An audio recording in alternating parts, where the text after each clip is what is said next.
I'm tall. Good evening, everyone. Welcome. My name is Taylor Jaworski. I am the Associate Faculty Director at the Benson Center for the Study of Western Civilization here at the University of Colorado Boulder. Thank you all for coming, and we'll get started with tonight's event, debate. So I'm here as a representative of the university and as a representative of the Benson Center. The Benson Center exists to promote the study of Western civilization, and kind of more apropos of what we are going to do tonight, it exists to promote civil discourse and intellectual and ideological diversity on the University of Colorado Boulder campus and beyond. In that spirit, I think I want to remind everyone, the listening audience, to people here, that it's really important that we are able to debate. We should debate. We can debate. And I think at the same time, one of my favorite philosophers once said, philosophy is kind of like a blood sport. You're sort of there to like debate and argue with each other, to convince each other that you're the right person. And at the end of the day, you have to do that humanely. We have to refute each other, but we have to do that in a way that respects everyone. And I think that it's particularly important to remember that in a democracy where at the end of the day, we all want to or are going to end up, whether we like it or not, belonging to the same political community. And so we want to live in harmony with the people that are in that community.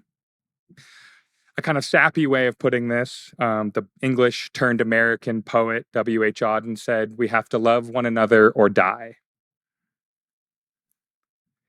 Now, Auden would later renounce that. He said that at the beginning of World War I, and he kind of thought that was not, that didn't quite capture the gravity of the situation. At the beginning of World War II.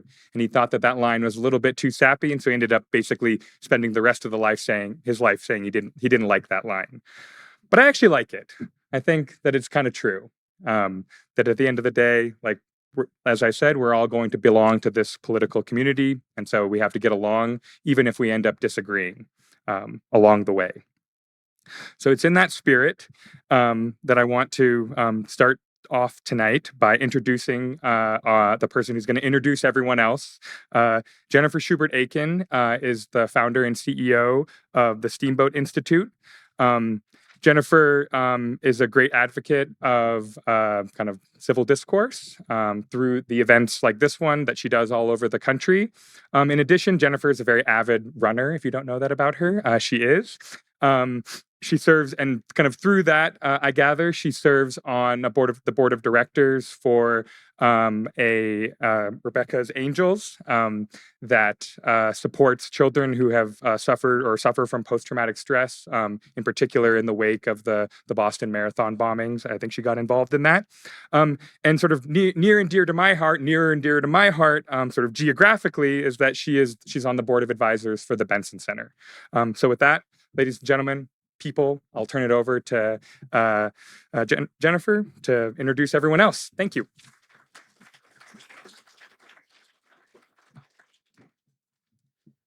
All right. Oh, Taylor's just a little taller than me.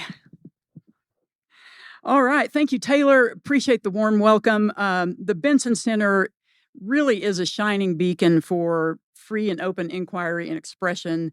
And Steamboat Institute is always proud to partner with the Benson Center in bringing our annual spring debate to the CU campus. This is the first time we have been in the football stadium, so this is really fun. So thank you to the CU Athletic Department for letting us use the Touchdown Club here in the football stadium.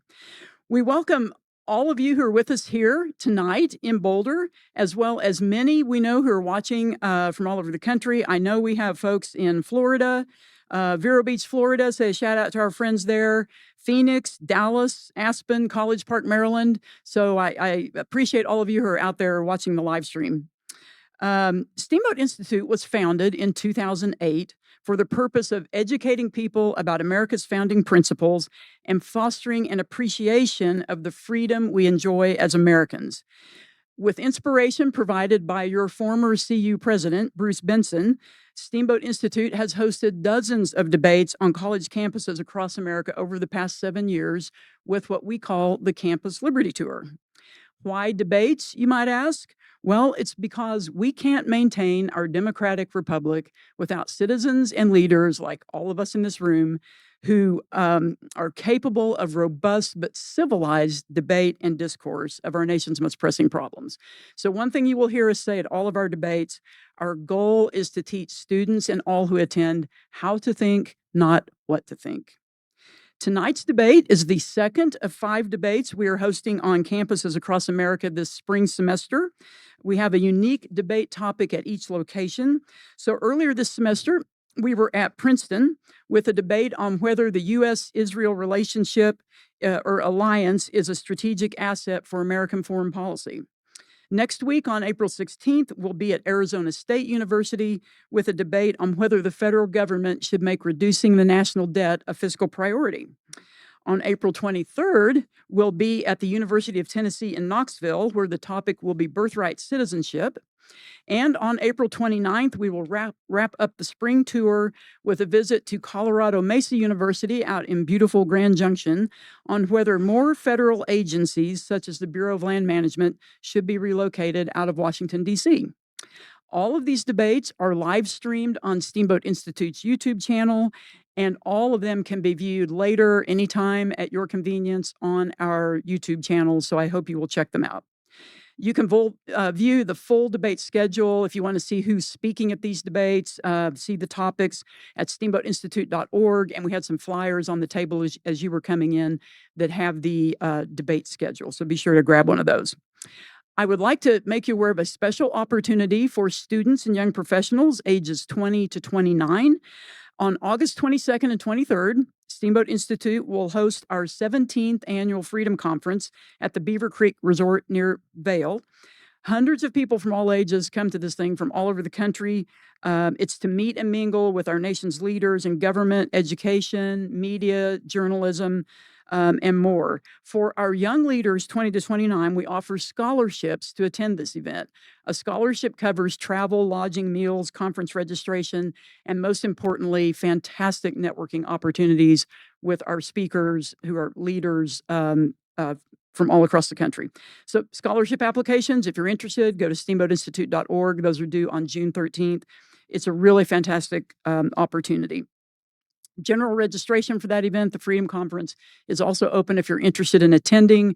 We try to get the top leaders in government, business, military, education, media, journalism.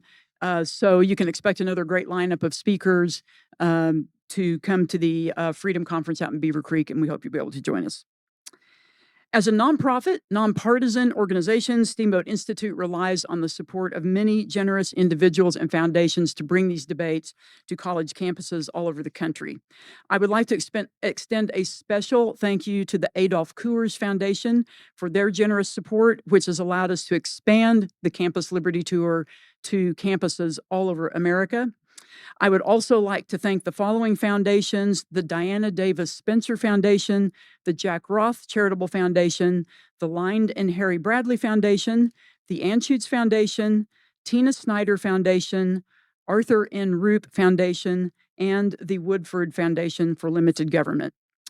And I would also like to say a very special thank you to Bruce and Marcy Benson for their loyal and generous support and for their inspiration in founding the Benson Center and inspiring us to start the Campus Liberty Tour debate series back in 2018.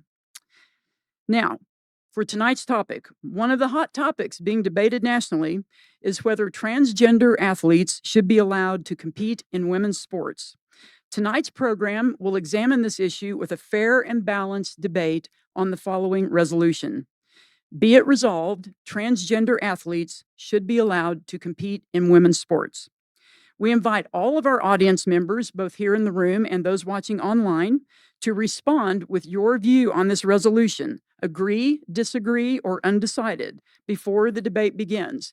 So I believe there's a QR code displayed on the screen. You should have received a text message with a link. So please, please participate in this poll, because at the end, we're going to ask for your opinion again so that we can see if opinions have shifted. And as you will see, the poll is already displaying on the screen. It's going to be changing as you vote, and then we'll show it to you again at the end so you can see how opinions have shifted. Okay, so I would now like to invite our speakers and moderator to come up on stage, and I will introduce each of them. So let's give a warm welcome to our speakers and moderator.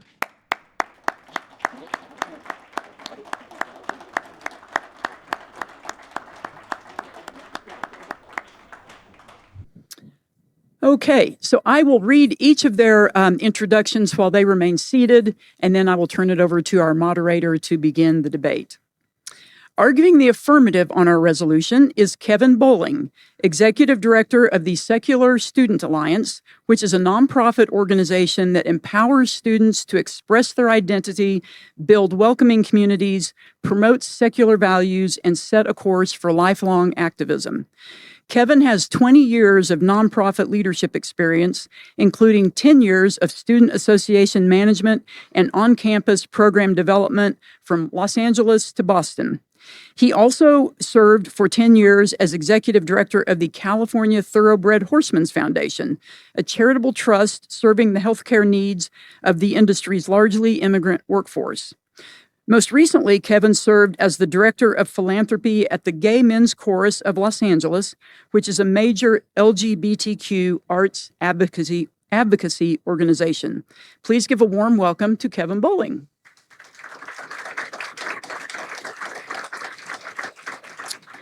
Arguing the negative on our resolution is Jennifer Sey. Jennifer is an author, filmmaker, and business executive. She was a 7-time member of the U.S. Women's National Gymnastics team and was the 1986 U.S. Women's All-Around National Champion and the 1986 U.S. Olympic Committee Athlete of the Year. Jennifer was the first gymnast to speak out about the abuses in gymnastics in her 2008 memoir, Chalked Up, which became a New York Times bestseller. She produced the 2020 Emmy Award-winning documentary film Athlete A on Netflix, exposing the crimes of Larry Nassar and the abuse of athletes rampant in the Olympic movement. Jennifer began working at Levi Strauss & Company in 1999, rising to chief marketing officer and then brand president. She was named one of Billboard's most powerful people in music and fashion in 2016 and was twice named to Forbes' most influential CMO list in 2019 and 20. In 2020, Jennifer was the only C-suite executive to speak out against COVID lockdowns and school closures. Her second book, Levi's Unbuttoned, details the harrowing 2 years of pushing back against the mainstream narrative to stand up for children. Jennifer resigned from Levi's in 2022 and is now the founder and CEO of her own clothing brand, XXXY Athletics, the only athletic brand to stand up for women's sports and female athletes. Please give a warm welcome to Jennifer Sey.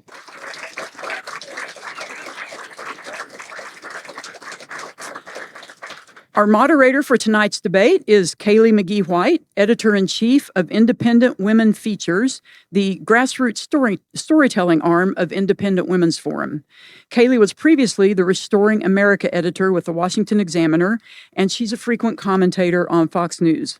Kaylee was awarded Steamboat Institute's Tony Blankley Fellowship for Public Policy and American Exceptionalism in 2023, and she is a graduate of Hillsdale College with degrees in politics and journalism. So welcome, Kaylee, and now I'm going to turn it over to you. Well, thank you so much, Jennifer, and thank you all for being here. Obviously, the topic that we're discussing tonight is a big current political debate making its way through the culture and also making its way through the courts. It's been the recent subject of many federal executive actions. So this surely is not going to be the last that we hear of this debate. So I appreciate both of you for being on stage and being willing to talk about it.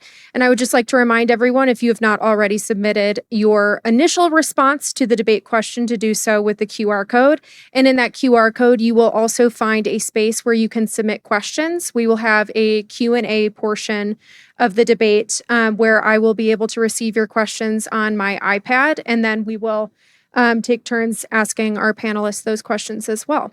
So first, Mr. Bolling, I would like to invite you to provide your opening statement. Thank you.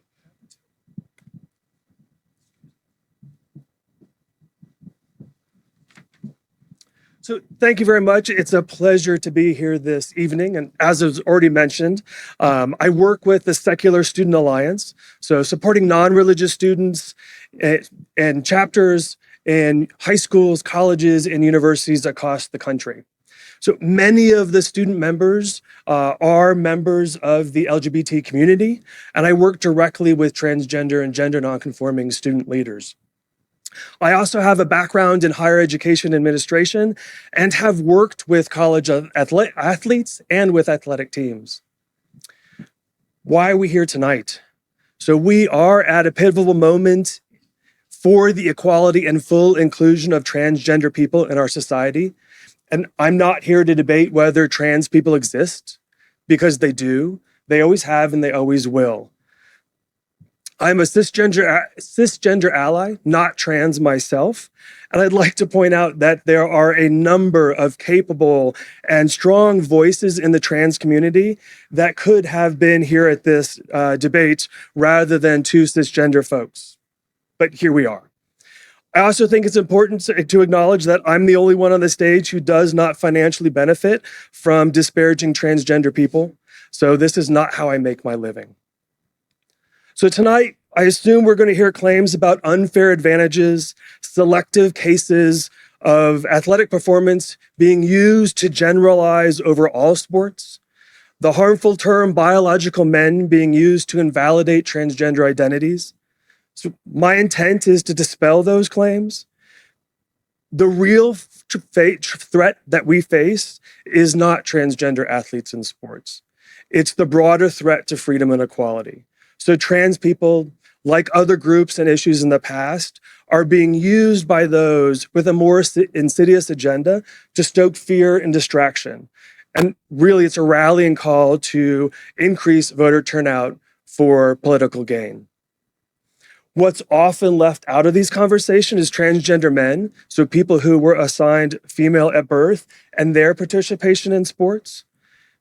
Because in this situation, the narrative that trans inclusion hurts equality doesn't work. The calculated political strategy to stoke fear and division doesn't work. So this isn't often talked about.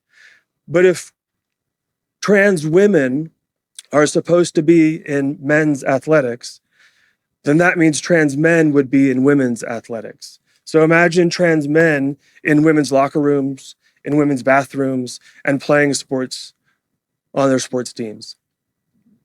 So this evening, I plan to talk about science and fairness and inclusion, not fear and misinformation and financial gain. So too often, arguments about equality are simplified as quickly as possible and reduced to a false binary. But discussions about gender and sex and gender expression and identity aren't simple. They are complex, nuanced, and deserving of thoughtful conversation. So it's okay to admit that you don't fully understand what it means to be transgender or what transgender people experience every day. However, empathy begins with listening, not with shutting people out. Now let's consider the science just for a minute. Who here has had a diagnostic test to determine their chromosomes by raise of hands? Anybody? We have one person, so I haven't. So biologists have confirmed that many of us would be surprised to learn that our chromosomes don't fit into the XXXY binary. And beyond XX and XY, there are numerous variants and chromosomal combinations in nature. So if we draw a line where? When examining people's genitals before they run out on the field, are we testing hormone levels? What about intersex people? So I have to ask, if you were tested for your genetics, your chromosomes, your hormone levels, are you sure that you wouldn't be excluded? So as we move forward in this debate, let's ground ourselves in facts and fairness and the fundamental belief in equality.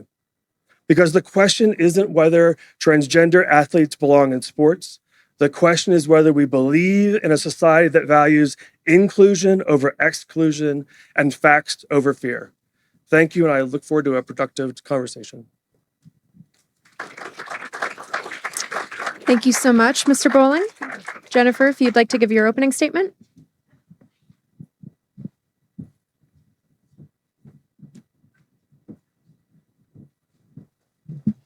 All right. Thank you to Steamboat and CU Boulder, and thanks to Mr. Bolling for agreeing to have this discussion. It is a heated one in the culture at large, and I'm grateful that he's willing to have the discussion with me. It's important we come together to debate the issues of the day respectfully. As was mentioned in my intro, I'm a former elite gymnast, the 1986 national champ, and a longtime corporate executive. Longtime Democrat as well. So perhaps, unexpected background maybe for somebody holding the view that I am. Democrat for over 30 years. A feminist, I still consider myself a feminist, and a defender of women's and children's rights. I'm a Jewish atheist, also perhaps unexpected. But this movement to protect women and girls is a broad-based coalition. I think we often get maligned as backwards thinking Christian conservatives. Not that I think Christian conservatives are backwards thinking, but it is a broad-based coalition. I was an early whistleblower, if not the first, about coaching abuse of female athletes in sports. I also worked at the National Organization for Women in the early 90s, and I was an early member of the Me Too board in 2020 and 2021. As a female executive for over 2 decades and a gymnast who endured unimaginable abuse in my sport, I know what it is to operate with a system designed against women. I know what it is to be told to be quiet, to shut up, put your own needs aside for others. We were told to put our own safety aside because it just didn't matter that much. As a gymnast, our male coaches, their reputations mattered more than our safety. So I'm here to explain why women and girls need and deserve a sex-based category in sports, as we have had since 1972.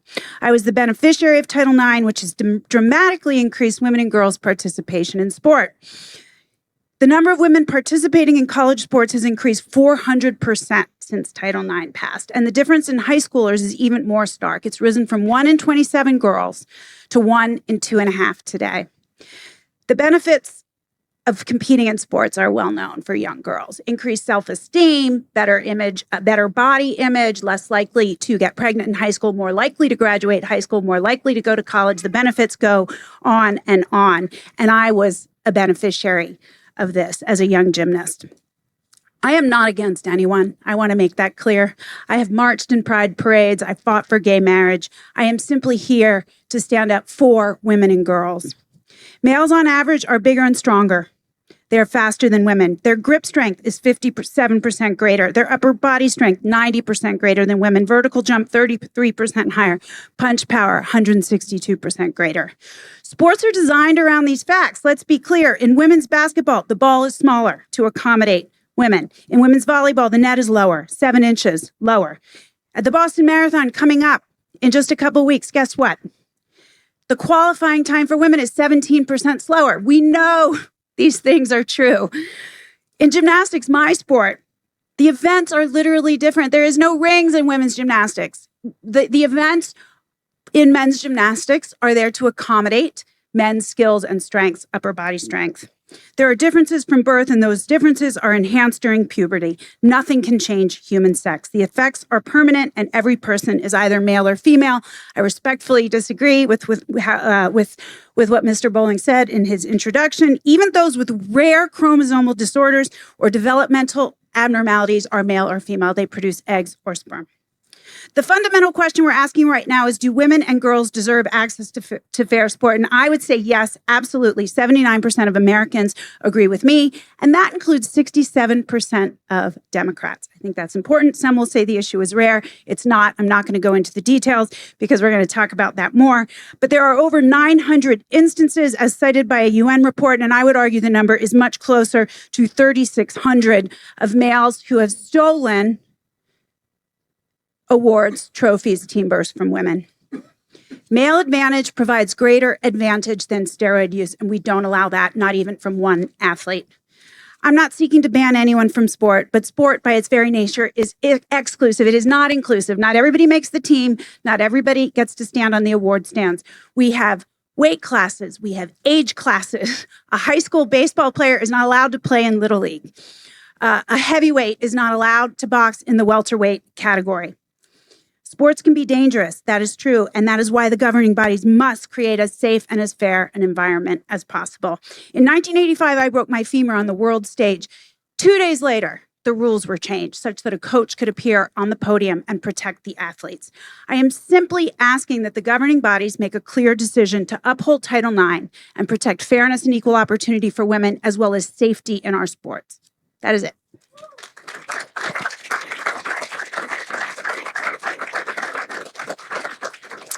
Great. Well, thank you so much. I want to start by addressing a difference that I noticed in the language that both of you used. Kevin, I noticed that you referred to trans athletes as transgender women.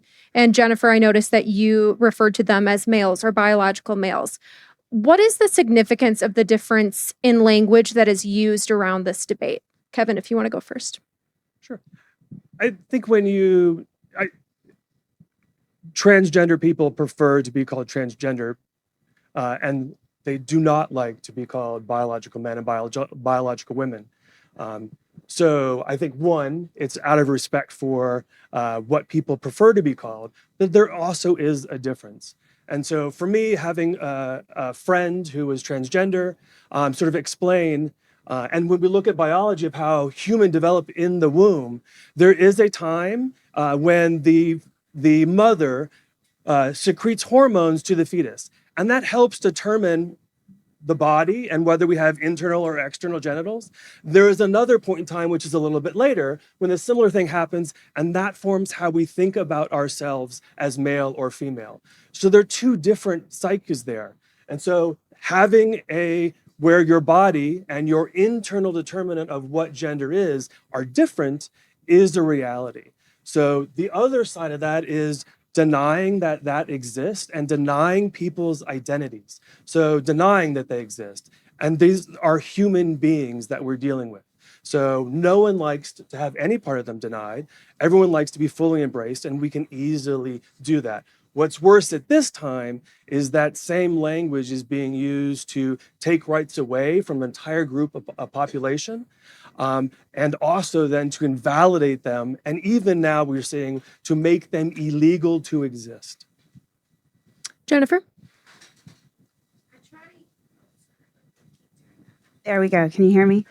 I try to use language that is clear. I think we're told, let's see, the only requirement for being a trans woman is that you are male. Being a trans woman or a trans-identified male, that's a subset of maleness, not of femaleness. I won't use biological woman because it suggests there is another type of woman. There is not. There's just a woman. And so I think there's been bullying, I think, in the culture around the language that we can and cannot use. And I'm trying to use language that is as truthful as possible, because the issue, the actual debate that we are having here respectfully, and we will continue to have respectfully, gets erased.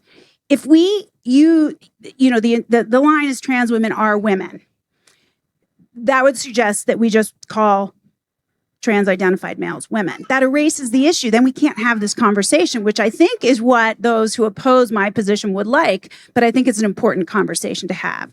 I care very deeply about women's safety, about women's opportunity. I think we can probably agree on that. I think everybody here agrees on that. I don't think anybody's arguing that. I care about fairness. I think this isn't what you're asking me, but I would love to talk about the issue of inclusion versus exclusion, because I think that's really important. But my choice of words and language are simply for clarity's sake, and I try to reflect biological reality. And I think if I use the terms I'm told I must use by ideologues, I think it erases the issue and we can't even have the conversation, if that makes sense. And we will get to inclusion in a couple of questions. Kevin, I want to touch on something that Jennifer mentioned in her opening statement, where she listed several statistics about how men have greater grip strength than women. Do transgender athletes have an inherent physical advantage over female athletes in competitive sports? And if so, does this undermine the principle of fair competition? Well, I think transgender men, yes, they're on testosterone, and that obviously is changing their body and does give them a different advantage.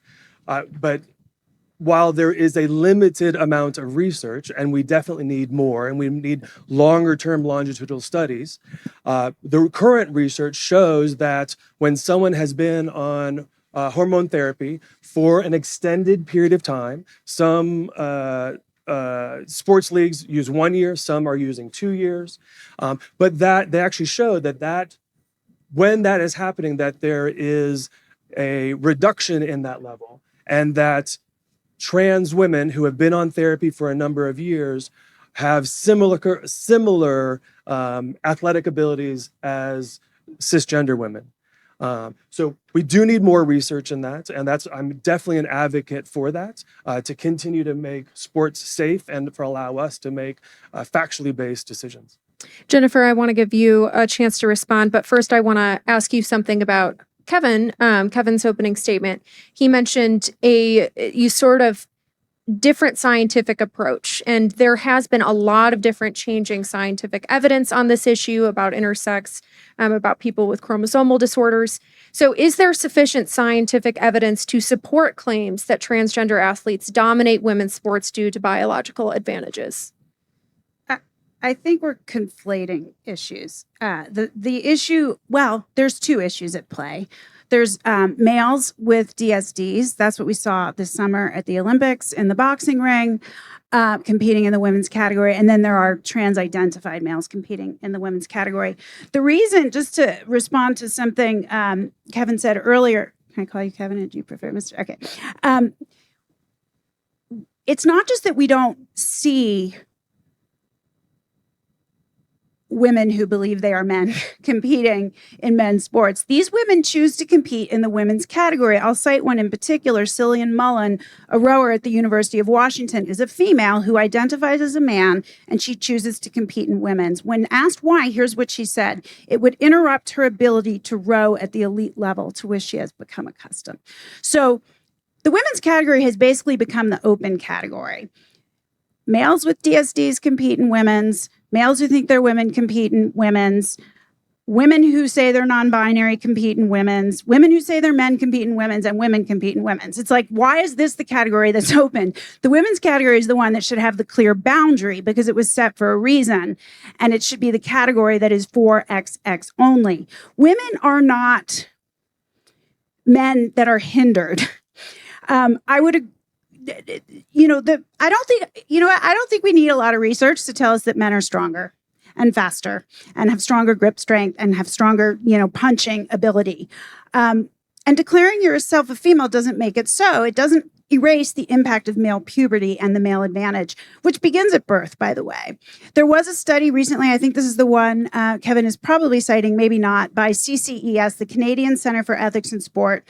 It is often cited as sort of evidence that trans women are not only that trans-identified male athletes are, this study suggested they're at a disadvantage, but it's a junk study. Here's what they did. First of all, it was only a handful of people, so it wasn't statistically or quantitatively significant. But more importantly, it compared very high-level female athletes to out-of-shape trans-identified males. This is not equal. It compared elite, very active women to non-athletic, overweight men. That's not science. That is spin. That's crazy. You can read the rebuttals. People say the study is misleading at best, intellectually dishonest at worst. No one is saying that no woman can beat an out-of-shape man. We know that's true. But Allison Felix, one of the fastest women that ever ran around a track, yes, she could beat an overweight middle-aged man who never exercises. But the year that she was world champion, or one of the years that she was world champion, I should say, 400 high school boys in the United States alone beat her time. That doesn't include high school boys around the world. She wouldn't have even qualified for Olympic trials, let alone made the Olympic team. Male advantage is greater than performance-enhancing drug advantage, and we don't allow that. And the last thing I will say is, this doesn't require genital checks. That is a talking point that is incendiary. I competed. I was drug tested at every single competition, which, by the way, is much more invasive than a test for sex. I had to pee in front of a person to make sure that it was my pee. We were tested for sex as well. That was tested up until the year 2000 in the Olympics. It's a simple cheek swab or spit in a cup. That's it. There's no genital checks required to test for sex. So I'm not sure I answered your question. That was long-winded. Kevin, did you want to touch on the scientific evidence? But and I will definitely agree, there is no real good scientific study at the moment. There are a number of studies that look at the differences of sex. There's about 20 right now that actually look at transgender athletes. And rightly pointed out, most of those have very small numbers. 2 of them are looking at one person and making broad statements. So those are not valid. Obviously with one person that's not valid. We do need more studies. The ones that we have can act as information as that we have now, and hopefully as we get longer studies with more people involved, then we are able to make better decisions. There's a reality in this situation that there are so few transgender people in our society, less than 1%. And so when we look at especially elite level athletes, which are only about 2% of the population, so we get 2% of less than 1% for trans people, we're talking about a really small percentage of people. So this issue, if we look at the scope of sports and the number of people who are involved in sports, there are so few trans people who are actually participating that it's very difficult to make those studies. But yes, we would love more studies to help us make more informed decisions.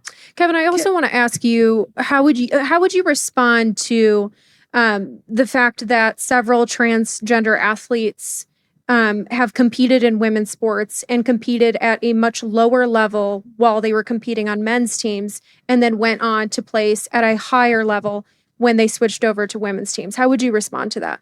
But and I think there are some sports in which that makes a difference. And the studies will even show you that there are some things, once a person goes through puberty, there's some things that you can't undo. So trans women who have gone through puberty will have bigger frames. They will have a larger skeletal structure. So that hormones can't undo that. Ideally, we allow more and more young people, as they realize they are transgender, to have hormones to restrict puberty until they are able and older to make informed decisions about their own bodies. So that will, in the long term, take some of that away. We won't have those people going through puberty, because there are obviously changes that happen during that time. But there's only certain sports that is. And the more recent studies do show that there are jump speed, lung capacity, which when trans women are on hormone therapy, that actually reduces. And so also if you have a larger frame and you have a reduced lung capacity and reduced muscle structure because of the hormones, then having that larger frame is actually more difficult. Jennifer, to Kevin's point, do policies on this topic need to be varied, given that physical advantages may vary across different sports? For example, this past weekend, there was a headline about how 2 transgender athletes ended up competing against each other in the women's division of billiards. Is there an argument that billiards needs sex-specific categories in the first place, since it's not as physical as, say, basketball or volleyball? There's still advantages, though. I'm not a pool expert. I don't know if we even call it billiards or pool, so I'm not going to sort of claim to be. But there's a women's category for a reason. Yet generally, men have longer arms, longer fingers. This gives them greater control, faster twitch muscles. They can hit the ball harder. There's all of these reasons why a women's category exists. And what I find troubling is in what Kevin might argue, or what kind of the side that doesn't agree might argue, is how do we hamper male performance to be equal to that of women? Women aren't impaired men. We are not men with a handicap. We are women. The women's category is what needs to be protected. I'm not a big believer. I'd be open to discussing it and creating a third category. That hasn't worked in the past when it's been tried. The men's category is open now. Technically, across every sport, the men's category is open. The NBA is open. Caitlin Clark could go try out. She won't make it for the NBA if she wanted to. But there's a reason why women don't. I believe the men's category being open is the correct way to do it. Then anyone can participate that could qualify there, but not women's. The women's category was created for a reason. And the minute one male breaches the boundary of the women's category, and I don't care, it's not just the elite level that should be protected, it's all levels in women's sport. The minute that boundary is breached, it is no longer women's sports. And we've lost that opportunity for fairness and for safety in many sports, contact and certainly combat sports. But it's just an issue of fairness. I think it's a very simple solution. Women's sports are for XX only. That's why they were created. I believe that if we leave that boundary porous, that there is no such thing as women's sports anymore. And you know what? Just have no categories. Just have one. Let's see what happens. No girls, no women will qualify, will participate. They'll give up eventually. So if we're going to allow that boundary to be breached, then I say just go for it. Just have open for everyone. But as far as pool, yeah, I think there are still advantages. To go back to that, I think there's advantages in disc golf. We saw a disc golfer just a few days ago walk away and refuse to compete against a male who had taken $40,000 in women's winnings over the last year. And we saw a fencer, and people argue in fencing and disc golf, there's no advantage, but there is advantage. Men are stronger. They're taller. They have an advantage, and that cannot be erased with 2 years of hormones. I don't think anybody believes that Michael Jordan becomes Megan Rapinoe after taking estrogen for a year.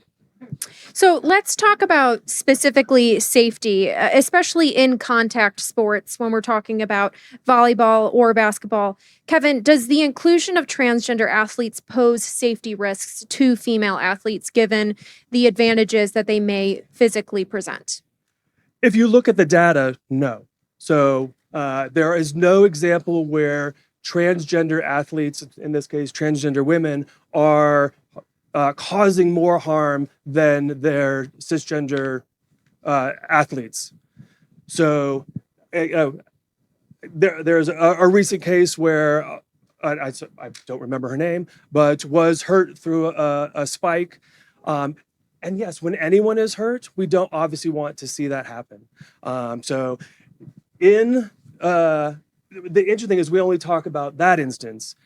What I would also like to talk about is it happens in volleyball, where last year there was 1,162 incidents where women were hurt playing volleyball.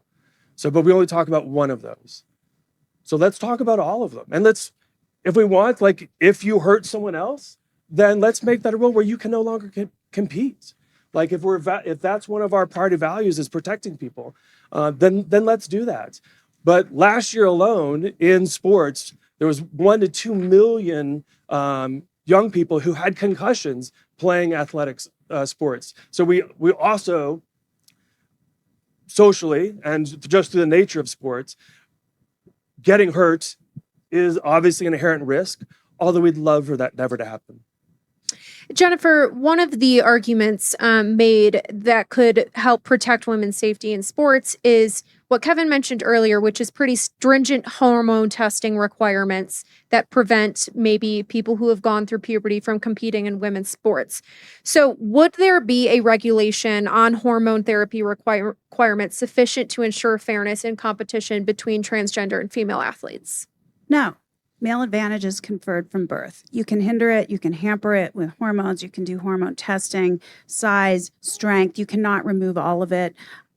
So no, I think the simplest solution is XX only. That's women's sports. That's the boundary. No one is banning anyone from competing. Like I said, there's the option of a third category, an open category. Certainly the men's category is already open. I think that the headlines that I'm going to use their term, trans women are being banned from sports, are incredibly misleading. No one is banning anyone. What they're saying is compete in the category to which you were born so that women can have safety and privacy and fairness in their sports. That is all. So no, I'm not a proponent of, testing for hormone levels. I mean, they do the testing anyway because they're testing for performance and enhancing drugs. No, women's sports were created for a reason. They are for women only. We need to set a boundary. There is a spectrum of sort of strength and height and all of these things within, amongst women, but there is no spectrum for sex. There is XX, and women's sports are for XX only. That's the way I want to see it done. Kevin, would you like to touch on that at all? Sure. And again, our chromosomes are varied. So a good friend of mine has a daughter who has Turner syndrome. She has an X chromosome. That's it. So we know that there are men who present as men, who have the genitalia, all the things that you would look at, but are XX. And it's because of another gene that attaches on that helps give that masculinity. The same thing is in reverse. There are XY females who do not have that gives us. So gender and sex and biological sex and chromosomal sex are all, they're not in a binary. And it's very simplistic to just narrow it down to that, to make it easy to have this. But the reality is nature and our bodies are not that simple. They are complex, and there are multiple factors at play here. I want to get to inclusion because you've both mentioned it now, and it seems that much of this debate seems to pit fairness and competition against the concept of inclusivity. Now, is that true, or can both goals be achieved simultaneously? Kevin, if you want to go first.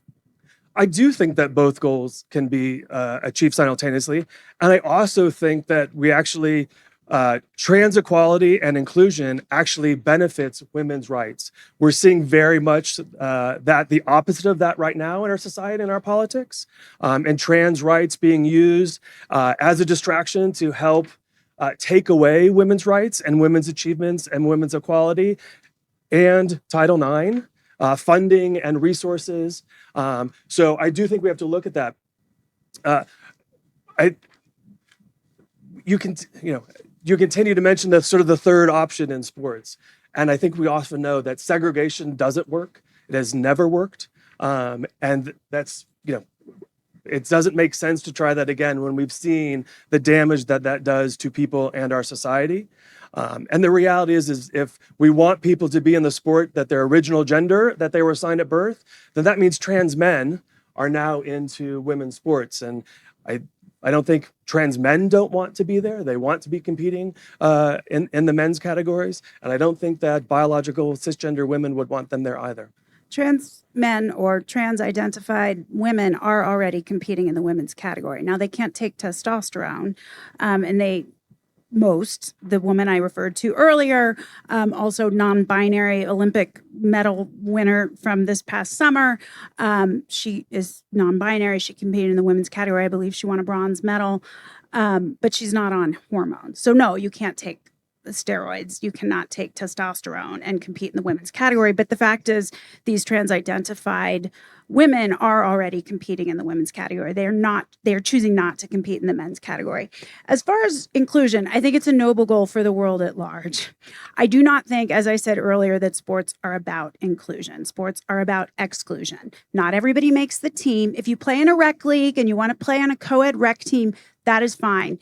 These athletes, many of them, even if they don't make it to the Olympic level, are giving up their lives for their sport. They are training 4, 8, 10 hours a day. I trained 10 hours a day in the summer as a young person. Not everyone gets a medal. If you don't make weight in wrestling, you don't get to wrestle. If you're a high school baseball player, you don't get to play Little League. If you're a heavyweight boxer, you can't box in the welterweight division. So I just reject the idea that inclusion in sports is the goal. It's competitive. It is about merit at the end of the day. And the fastest runner wins, the strongest weightlifter wins, whatever all the analogies are. It's not about inclusion. And I don't think that is a value that is relevant in sports. It is a broader societal goal, certainly, but not in sports specifically, in my opinion. So I think and I do think there's a definite difference than elite competitive sport. And I would agree with you with Olympics, even high level sports and the collegiate aspect. What you were doing as an amazing athlete and the achievements that you brought in. But the reality of most of sport is in small towns all over the place where boys and girls of all types play all the time together on teams.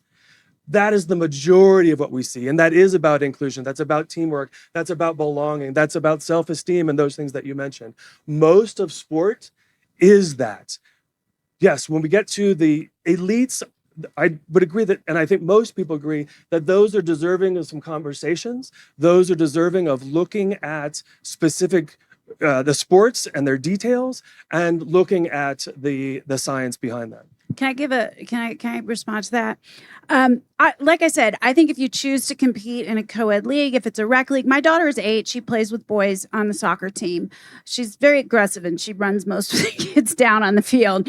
But my son is 10, and I see a real difference in the boy at 10 only. These are pre-puberty, and I can already see the difference in speed. But my point is, I'm going to use gymnastics as an example. This is a sport I know well. I've battled that governing body for a very long time, USA Gymnastics. The official rule from USA Gymnastics is that at the elite level, trans-identified males cannot compete in the women's category. But at every other level, so gymnastics is level 4 through level 10, and then you become an elite. So at level 9 and level 10, males can choose to compete in the women's category. I used to think, why would anyone do this? You know, as I talked about earlier, the events in men's are tailored to men's strengths. The events in women's are tailored to women's strengths. They used to be. See, now the sport has become very much about power and not so much about grace and flexibility. So all of this said, my point is, at level 9 and 10, these gymnasts are getting Division I scholarships. They're competing at an incredibly high level. They are vying to make elite and hopefully get a chance to compete on the national team. So why is it okay for a level 9 and a level 10 to have to compete? And there have been, I think, over 30 instances at this point of men competing in women's gymnastics, which was surprising to me. I had to look that up. I didn't think it was happening. But when I watch these males competing in women's gymnastics, and most of them aren't trans, they are men who prefer women's gymnastics. It's a different sport. They like it. The ease with which they perform the difficult skills, the strength and power is mind-blowing. It's not fair to these girls at level 8, level 9, level 10. They should get an even playing field in the sport. So I guess I just feel like if you sign up for that and you sign up and it's an open team and it's an open league, fine. If you are a woman and you signed up to compete against other women in a women's league like Stephanie Turner, the fencer who took a knee last week, did, you have every right to expect that category, that league to be women's only, XX only. Jennifer, one of the legal arguments against policies restricting transgender athletes in women's sports is that it constitutes discrimination on the basis of gender identity.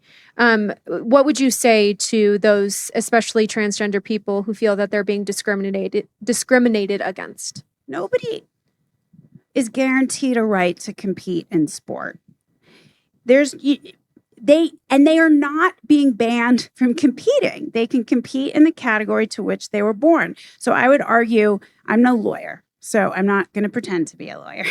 But from a legal perspective, I would imagine that if you were going to claim that you were being prevented from competing, that would mean you were being prevented from competing outright, and that is not the case. Compete in the category to which you were born. If a male competes in the women's category, if he takes one medal, one spot on the podium, one team berth, that displaces a woman who has trained very, very hard.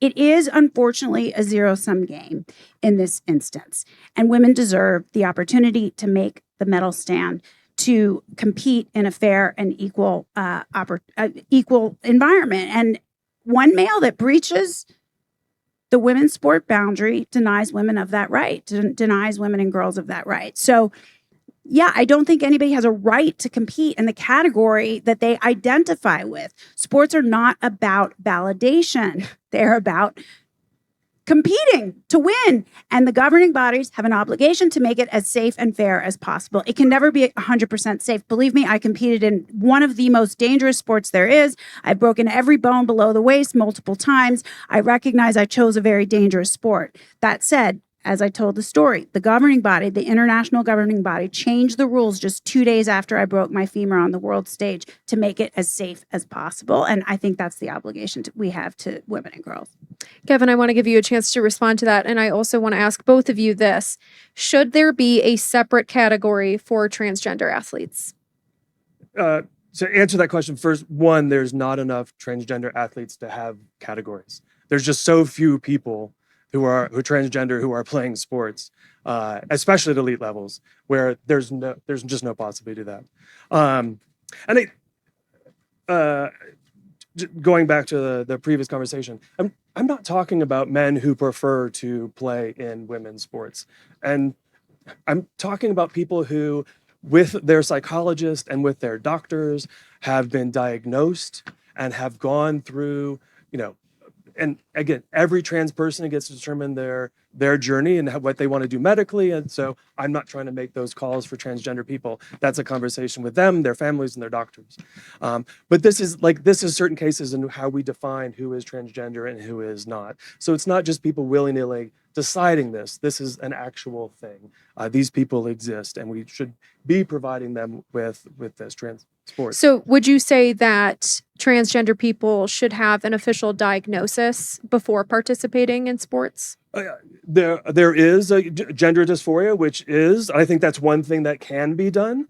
So I'm not here to negotiate for the transgender community and the sports community, but yes, that is definitely one thing that could be looked at. Right now in many states across the country, I'm not talking about at the elite levels, but in high school sports, which matter, right? If you get to go to state in high school, that means maybe you get a Division III or Division II scholarship. These are consequential competitions. I don't want to dismiss them as not of the elite level. Right now, self-ID is the rule in California, for instance, where you live and where I lived for 35 years. So a high school athlete can just say, I am a woman, or I am a girl, I identify as a girl, and therefore I can compete in the women's category. Men and boys are being granted special permission to compete against women and girls in instances where their beliefs and their feelings are made to be more important than recognizing female skill and talent. And it's just not right. Why should a boy... I think this just happened in Oregon. It also happened in California. Boys who last year placed last in the boys division at the state level are now winning in women's 200 meter, 400 meter, high jump by like massive amounts, by 8 seconds, by 8 feet. It's crazy. So they went from being not even mediocre high school male athletes, but not really very good ones, to being outstanding female athletes that are placing at the state level, which does, by the way, then get you the opportunity for a scholarship at the D3, D2, or D1 level. And that's taking an opportunity that displaces every woman, not just the first place woman, but the second place woman, the third place woman, girl, I should say. These are I don't know, what do we call them anymore? Girls or women. They all move down a slot. It creates unfairness for the entire population of women that are competing. Look, Leah Thomas, Will Thomas, was 462nd in the men's division, and 1 year later, he was ranked in the top 6 across a variety of events. He beat up female Olympian and world record holder Katie Ledecky in her event. That doesn't happen from tough training. And by the way, Will was training with the same coach, the same training schedule at University of Pennsylvania. Nothing changed except the category that Will was competing at, that Leah was competing in. That's the only thing that changed. And he jumped 450 places in 1 year. That's male advantage. So another question for both of you. Let's say athletic governing bodies and schools agree to ban transgender athletes from women's sports. We've already seen the NCAA start to take action in this direction. What mechanisms will be put in place to verify athletes' biological sex, and how will privacy concerns be addressed? Kevin? That's a great question. Yeah, and unfortunately, that's not where our society is going. I mean, if you look, as we currently speak, there's a bill in DC that is being pushed through for genital inspections of girls or of players before they go on to the field. So yes, Google it, please. So this is it's the insidious nature of where we're going and the steps that people are willing to take in sort of moving this forward. So I think that is much more the problem. But when we start looking at trans sports and trans participation, We're also seeing right now what's happening nationally, and this is impacting women, and Project 2025 goes and details how we're going to dismantle Title IX, which I completely agree has been a wonderful thing for women's sports all through, and resources and facilities and money and training and just the inclusion that takes place. But if you look, they're already reducing funds. They're already trying to undo that.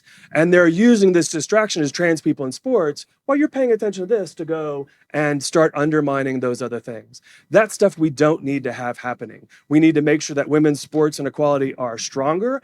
And at the same time, we can do that while trans equality and sports are stronger.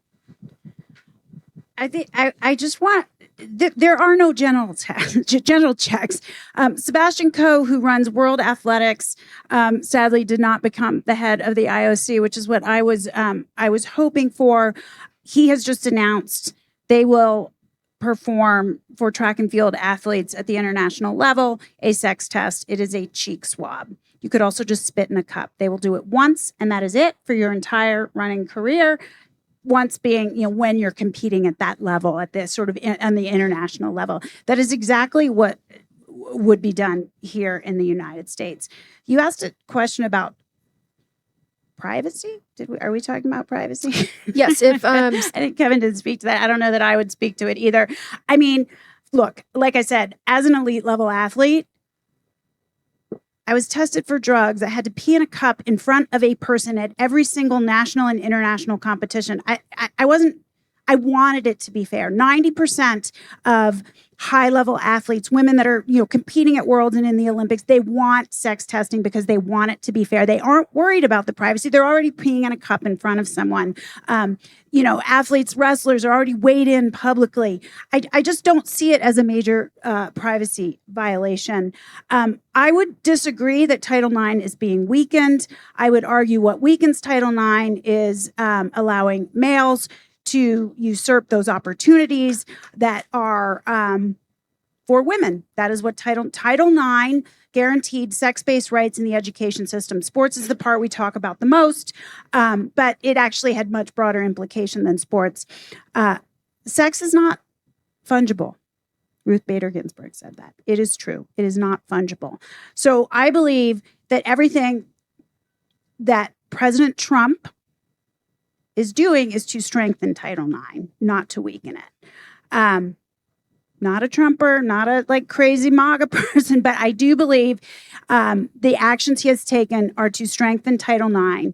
The EO that he signed, which is not legislation, we need actual legislation, but it is a temporary solve to strengthen Title IX. But for some reason, states like Maine want to fall on the sword of allowing males to compete in women's sports and steal girls' opportunities. I think it's a mistake. It is out of touch with public opinion. But more importantly, because I don't think you should do things just because of public opinion, it is out of touch with basic biological reality. And that's really the most important point. So let's talk about Title IX for a second. This is a question from our audience. Kevin, and Jennifer, you kind of already touched on this, so I'll ask you, Kevin. How do you reconcile the inclusion of transgender women in women's sports with protecting opportunities for women and the safety and comfort of women, especially in locker rooms, as outlined by Title IX? Sure. And there was a couple different questions in there. Yeah. So looking at Title IX, it is being weakened. If we look at safety and those sorts of things, also part of Title IX is looking at campus safety. And so they have already helped change the definition of sexual assault on campus, which women are most likely the survivors and victims of. And so it's actually now more difficult to report a sexual assault after on college campuses. And there are increased protections for the people who are doing the assault and the abusers. So that is also part of Title IX, and we're moving forward. But the idea that someone is going to go to a doctor, go to a psychologist, start hormone therapy treatment. And again, in elite cases, there's a 1 or 2 year wait. So you have to continue training at that level, not competing for a 1 or 2 years, and then work your way back into the sport. The idea that someone is just haphazardly doing that to switch and be able to perform better in a different category just doesn't make a lot of sense. So I mean, I think there's, we sort of have to look at that scenario.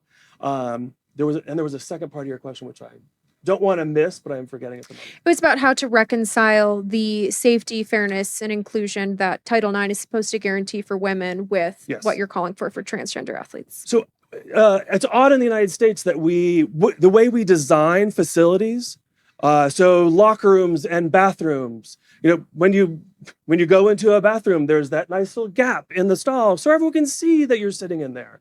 There's no reason for us to do that. We can be smarter and design facilities where people have privacy and people have safety when they're in changing rooms, locker rooms, bathrooms. That's very easiest to do. And I think one of the big consternations with Leah Thomas when she was in the locker room was, and my understanding is they also asked not to be in the locker room, though the women in the sport also asked for Leah not to be in the bathroom. There was complete agreement on that. And the NCAA was like, nope, you got to be in there. So the NCAA made that uncomfortable for everyone. Realized we could just design facilities better. So, great example. Missouri, the airport there has one bathroom for everyone to use. You go in, it's the long row of stalls. They're completely down to the bottom. There's no that convenient little gap in the door. You're behind there. You're doing your own business. You don't know who's next to you. It's not important because you're there and you have your own privacy and safety. There's no reason for us not to be smarter in how we design facilities to accommodate everybody. Jennifer, this is an audience question for you. Even within the category of biological women, there are still all kinds of inequalities and inequities. Some women are taller than others, or bigger or stronger, or have more access to resources, or have parents who are better networked with sports clubs, or dozens of other advantages some women have over other women. So why not treat transgender advantages as just another advantage among a long list of advantages we already accept? No, there is not a spectrum of sex. There is a spectrum within sex. Yes. Some women are taller, some men are shorter. Sure, some men are 5'3". I think Muggsy Bogues, the professional basketball player, shortest men's basketball player to ever play in the NBA, amazing three-point shooter. I used to like watching him. Angel Reese is 6'3", but she couldn't make it in the NBA. The worst player in the NBA would slay in the WNBA. Technically, the NBA is open to anyone, and no woman has ever played in the NBA. Outliers exist, but the average gap is massive and permanent. The average gap between men on average, high-level male athletes, how fast they are, how high they can jump, and the best female athletes, how fast they are, how high they can jump, how strong they are, the average gap cannot be overcome.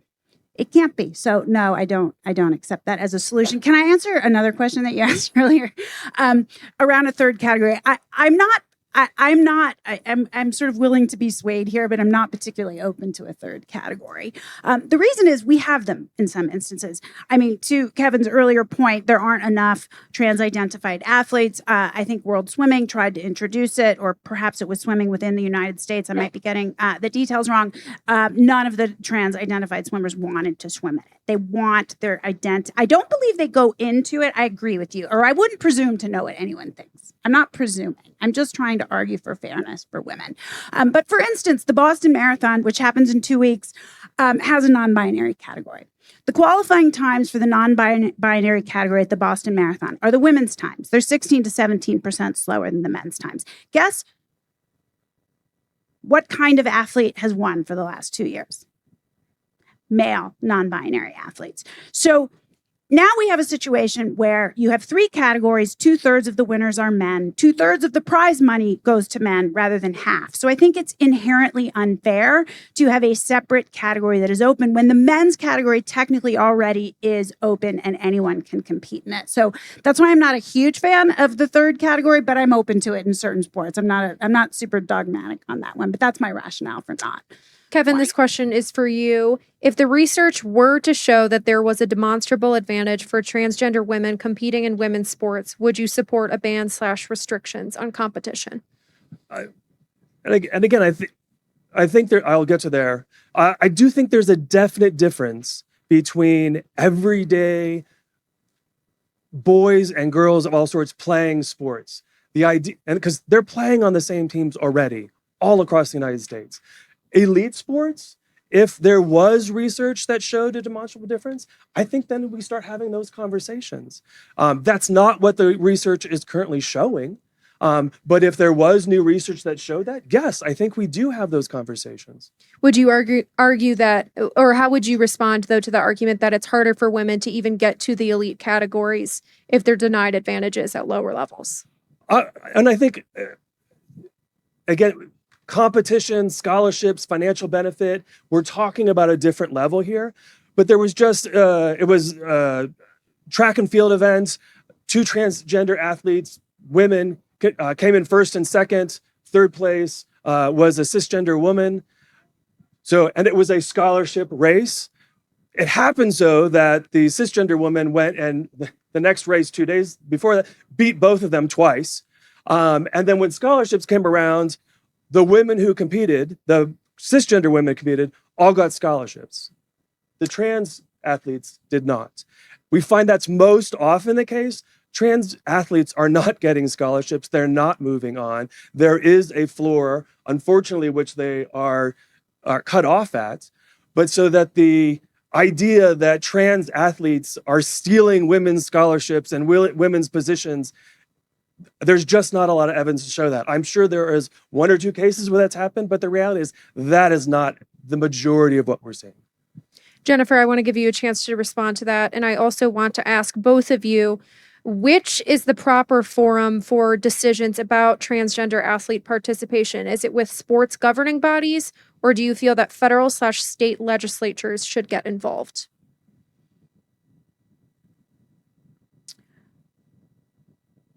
I do think we need legislation on the matter. I think the executive order was a step, but it's not legislation. So I do think there needs to be federal and state level legislation, but the governing bodies have an obligation to the athletes to create a fair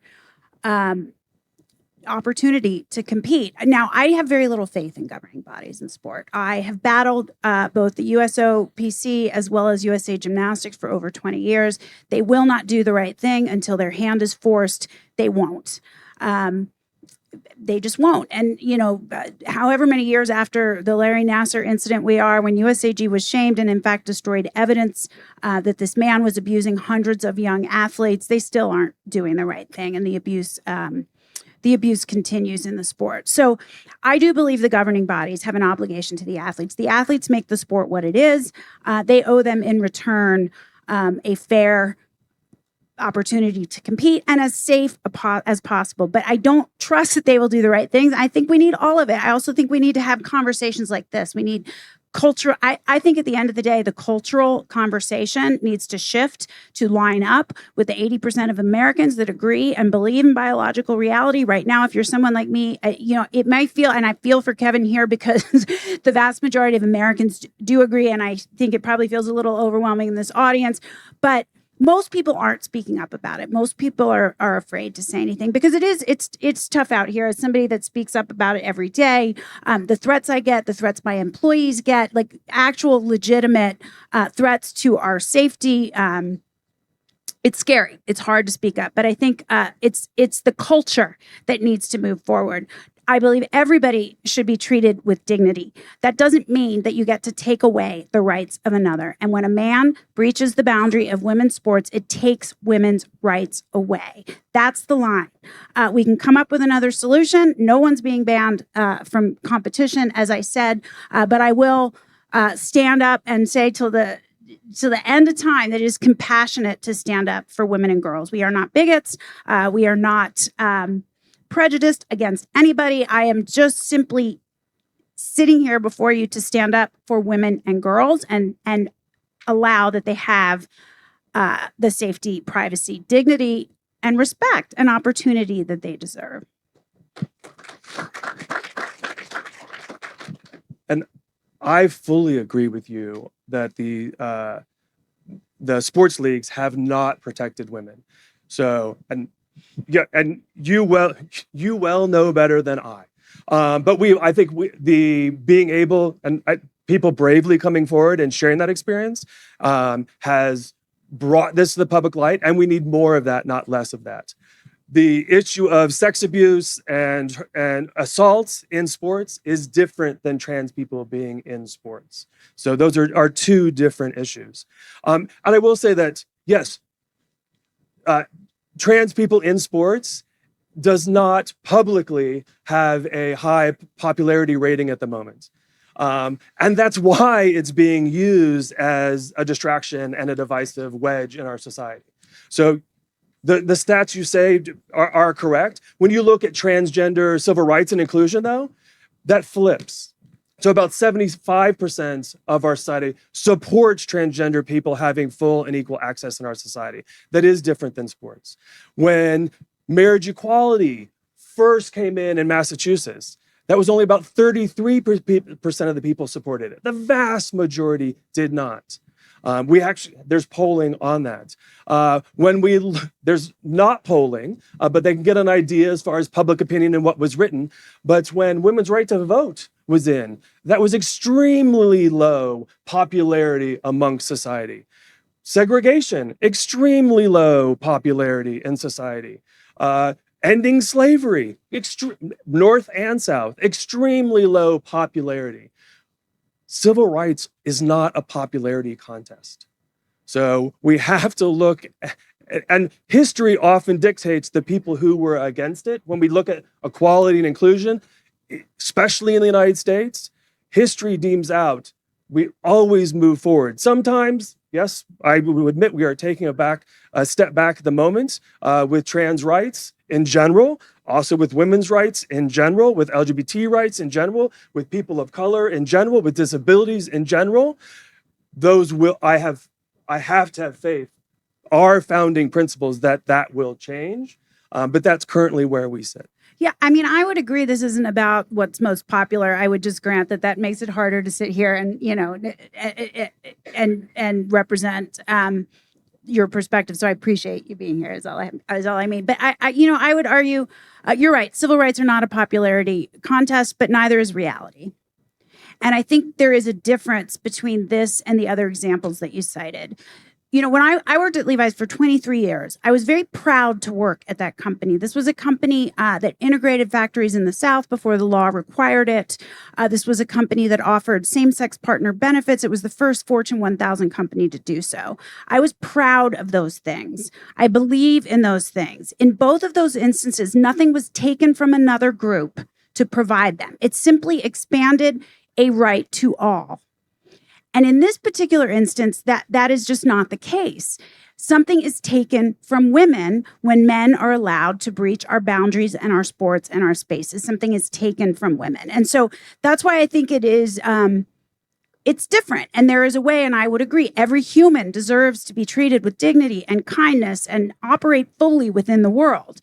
They don't have the right to take from another person. And it does take safety, privacy, and fairness away from women to allow males to breach our boundaries. So, it is different. And I think there's a way to, like I said, treat everyone with dignity, allow full participation in the world, and still protect women's sports. It's a very simple answer. That's why it's so popular. Women's sports are for XX only. That's the only answer. And I think it's not about bigotry as the left. I'm going to use the left, even though I still don't know where I fit in the political spectrum, would have you believe it is about bigotry. I would tell you it is just about reality. And again, it's about standing up for women and girls. Really quick. Yeah, just a quick point. There's a reason why Republicans spent 160. I'm not a Republican. I was not referring to you.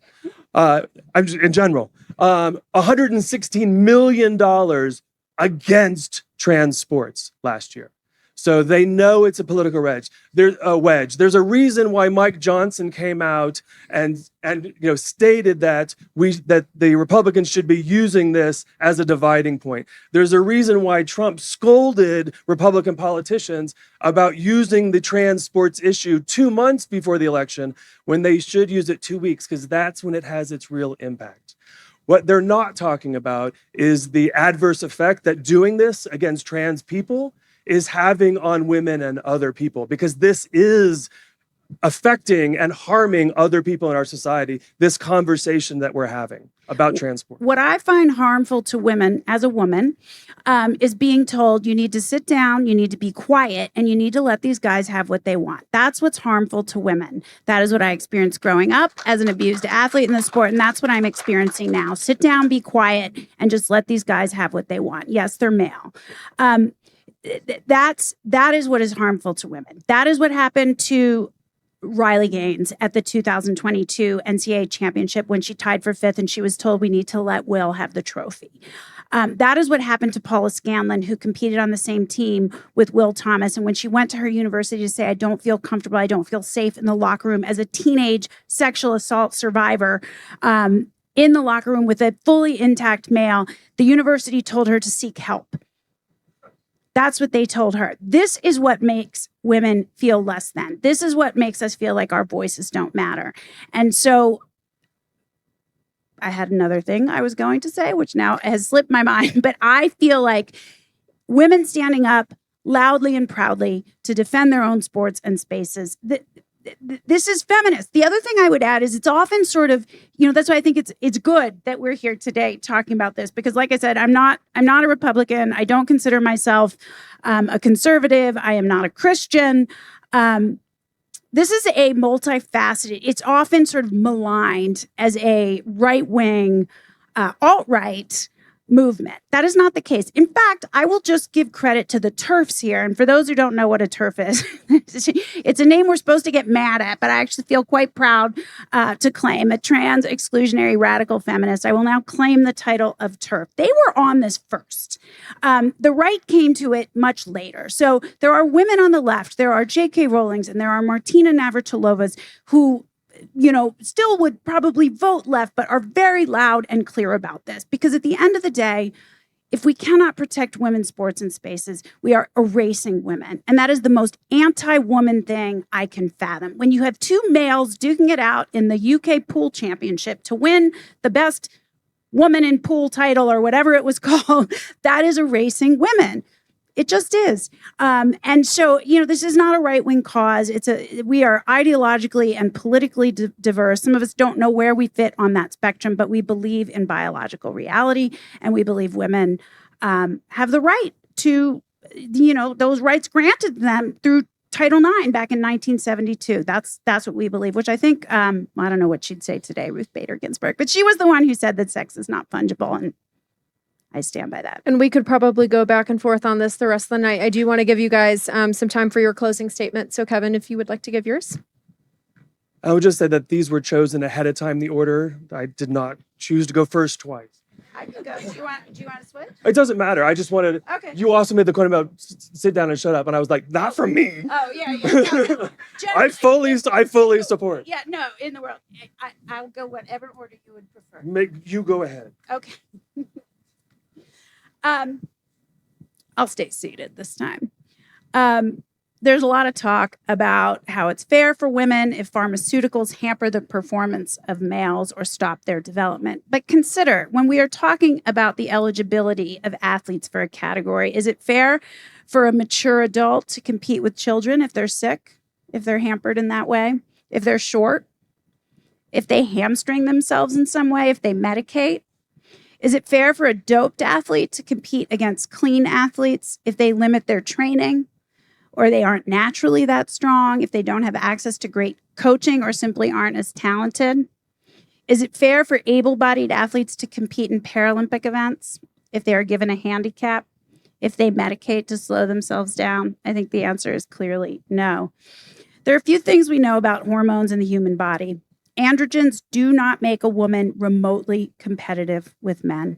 We know this from decades of women fed these drugs to win Olympic medals. I competed during a time where that was the case, where the East German athletes, the Russian athletes, the athletes from Eastern Bloc countries were fed androgen. Their times, their swimming times, they might have won in the women's category. They didn't get close in men's. Their times in the pool did not compete to the men's times. Testosterone suppression and estrogen do not erase male development and male advantage. They simply don't. We know a male never can become a female, and we know that competition isn't fair. I think that's why there is such widespread popularity, because we know it. We just know. But even if it did mitigate male advantage, even if it could, do we see women as the equivalent of a hamstrung and artificially limited male? It's so disrespectful and demeaning. Do we decide males get the podium for men and they also get the podium for women? Because that's what we're starting to see. And it's accelerating, especially in track and field. What is it we're rewarding? If men win in men's sports and they win in women's sports, where am I supposed to go? Where do we go? Which is the question Stephanie Turner, the fencer, asked. What place is there for us? I'm told all the time, go create your own league. I have a league. It's women's sports. It was established in 1972. You go create another league. Is the female body deserving of achievement? Is there value in seeing what a female can accomplish in fair physical competition? I think yes. And I don't think it is an exaggeration to state that if men are allowed to compete in women's sports, they are not women's sports anymore. And over time, women and girls will stop competing. And this is what I have been fearful of for a very long time. And honestly, we should just collapse all of it right now, all categories. Let's just get it over with. Let's see what happens. Just have one category for everyone. When you compete at a high level, you lose a lot. I lost way more than I won in gymnastics. I think I won one competition my entire life, and it happened to be a national championship. You get used to losing. You know how to lose. But I couldn't have handled it if it wasn't fair. I trusted we were evenly matched. No performance-enhancing drugs in America anyway. I know there were in some of the Eastern Bloc countries. Remember, I competed before the wall came down. I'd have given up instantly if I sensed there was unfairness. When you see women beat some of the males given special privileges to choose to compete where they want to, it doesn't mean they didn't have male advantage and male development. When someone like Leah Thomas jumps more than 400 places in ranking by switching from men's to women's in 1 year, and I'm not suggesting in any way that Will/Leah Thomas did it just to leap forward, but that is unfair male advantage. That is what that is. Even if Leah tied Riley for 5th place, even if 4 women beat Will in that competition. Women overwhelmingly want that boundary for their sports to be female. When asked, women in sport want sex screening and a protected female category over 80 to 90% of the time. It's a simple sex test, a cheek swab. It's less invasive than mandatory drug testing. Sex is real. It has enormous impacts, especially for women. We all know this. It's important for future generations of girls that we recognize women deserve fairness and equal opportunity without caveat. In sports, that means having women-only, XX-only sport categories.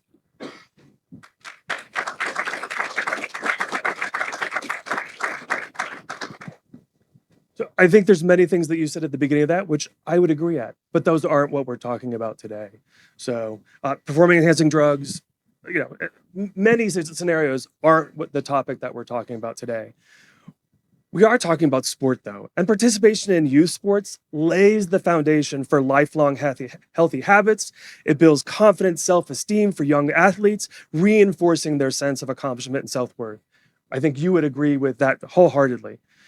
Through teamwork and collaboration, athletes learn to communicate effectively, trust others, and work towards a common goal. Beyond the game, and you alluded to this as well, sports fosters community engagement by inspiring youth to volunteer and contribute to civic engagement. So participation in athletics promotes inclusion and diversity, bringing together individuals from different backgrounds, encouraging mutual respect, and strengthening social bonds. This time and where we are in our society now with the increased division, we need that even more. So in small towns, as I've said earlier, across this nation, small boys and girls of all sorts are playing sports together on the same teams for exercise and team building and fun. The focus isn't solely on competing and who wins or financial gain or trophies. It's not a business, it's play, and everyone is included. For elite competitive sports, which are definitely different, national, international, and even collegiate sports leagues have developed criteria to help ensure fair play and guard against doping and performance enhancers. And I wholeheartedly agree with you. They have not done enough to protect women or youth athletes on a more general statement. But ideally, we need more research, as I've said, and long-term studies, especially with elite transgender athletes, so that we can continue to make informed, factual decisions. So these situations are very different from kids playing sports all throughout America. So we have the ability to design locker rooms and bathrooms so that everyone has privacy and safety. We are smart enough to understand that we are better when everyone is included and stronger when we demand equality. We are clever enough to solidify women's rights and inclusion and women's rights together. So I'm really fortunate to have a friend, Daniel, who's a transgender man, who was gracious enough to help me understand what it was to be trans, to ask those questions that admittedly were sometimes inappropriate to ask, and to share an incredible personal journey that a transgender person goes through to live their authentic lives. I thought mine as a gay man, in my personal development was a journey. I realized through him that I do not begin to understand what a trans person goes through.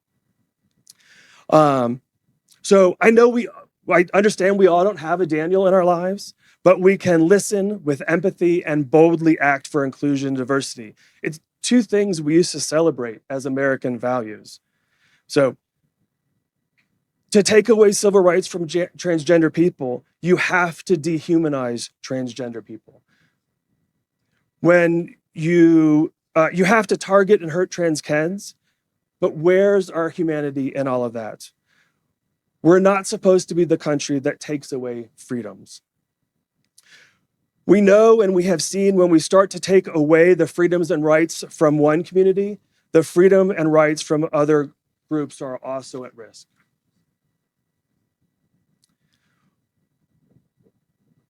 So in this fervent pursuit against I covered that already, sorry. So what happens when those sowing fear and division today come tomorrow for you or someone you love? Women, communities of color, people with disabilities, the larger LGBT community, and so on. And when those forces darken your doorstep, to whom will you seek a friendly hand or a shoulder to stand behind? The current relentless attacks on transgender people is not about establishing fairness for those who are wronged. It's about fomenting fear and bitterness towards our fellow Americans for political gain. It's about controlling who belongs. It's about controlling who's accepted and who gets to live freely in these United States. When one group's rights are stripped away, the door opens and all of us lose our dignity, our autonomy, and most of all, our fundamental freedoms, life, liberty, and the pursuit of happiness. And the question is, which America do you want to live in?